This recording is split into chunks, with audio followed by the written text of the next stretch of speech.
علاؤالدین خلجی ہندوستان میں خلجی خاندان کا دوسرا حکمران تھا جس نے 1290 سے 1320 تک حکومت کی۔ وہ 1266 میں قلات، جدید دور کے صوبہ زابل، افغانستان میں پیدا ہوئے۔ علاؤالدین خلجی اپنے چچا اور پیش رو جلال الدین خلجی کو قتل کرنے کے بعد اقتدار میں آیا۔ وہ اپنی فوجی فتوحات کے لیے جانا جاتا تھا اور اس نے کئی پڑوسی ریاستوں کو فتح کر کے دہلی سلطنت کے علاقے کو وسعت دی۔ علاؤالدین خلجی نے 1296 میں دیواگیری، موجودہ مہاراشٹر کی سلطنت کو فتح کیا اور سطح مرتفع دکن پر اپنا تسلط قائم کیا۔ اس نے رنتھمبور اور چتور کی ریاستوں کو بھی فتح کیا جو چتور گڑھ قلعے کے افسانوی محاصرے کے لیے مشہور ہیں۔ علاؤالدین خلجی نے دہلی سلطنت کی انتظامیہ اور معیشت میں کئی اصلاحات متعارف کروائیں جن میں ٹوکن کرنسی کا نظام بھی شامل ہے۔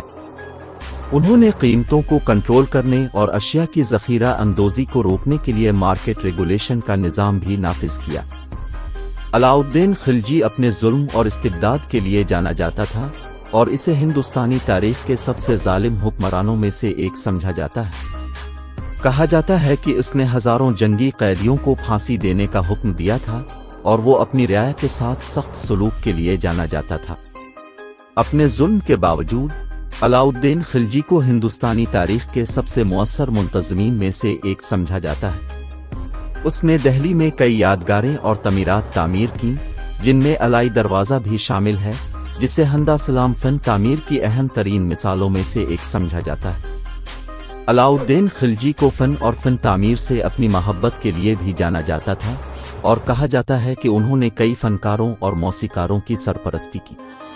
وہ سنی مسلمان تھے اور کہا جاتا ہے کہ انہوں نے اپنے دور حکومت میں سخت اسلامی قوانین نافذ کیے تھے۔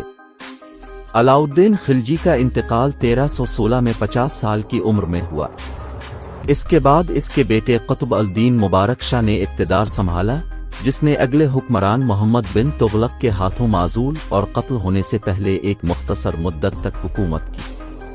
علاؤالدین خلجی ہندوستانی تاریخ کی ایک متنازع شخصیت ہیں۔ کچھ لوگ انہیں ایک بے رحم فاتح کے طور پر اور دوسروں کو ایک مؤثر اور بصیرت والے حکمران کے طور پر دیکھتے ہیں۔ اسے اکثر مشہور لوک داستانوں میں ولن کے طور پر پیش کیا جاتا ہے، خاص طور پر چتور گڑھ قلعے کے افسانوی محاصرے کے تناظر میں۔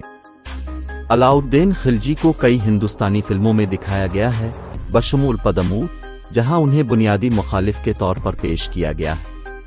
ایک ظالم اور جابر حکمران کے طور پر اپنی شہرت کے باوجود علاؤالدین خلجی کو ہندوستانی تاریخ کی اہم ترین شخصیات میں سے ایک سمجھا جاتا ہے اور انہیں ان کی فوجی فتوحات اور انتظامی اصلاحات کے لیے یاد کیا جاتا ہے۔